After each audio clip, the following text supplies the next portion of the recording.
In today's video, I'm going to teach you how to wrap text around an image in a blog post in Squarespace.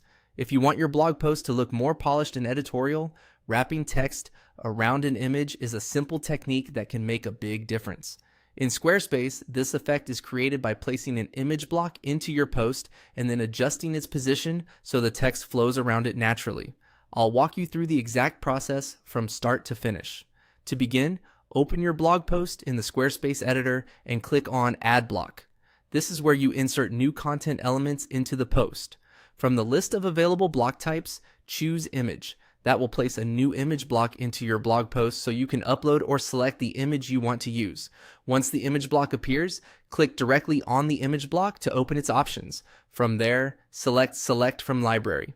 This lets you choose an image that has already been uploaded to your site's file library, which can save time if the image is already available. When the library opens, choose the image you want to place into the post. After selecting it, click Add to insert the image into the blog content. At this point, the image will appear as its own block in the post. To create the wrapped text layout, click and drag the image over the text area where you want it to appear. Placement matters here, so take a moment to position it near the paragraph you want the text to flow around. This is what starts to create that magazine-style look inside your blog post. After positioning the image, click Move Backward. This is the key adjustment that allows the text and image to interact properly in the layout. Once you do that, the image will sit in relation to the text, so the words can wrap around it instead of simply pushing the text above or below.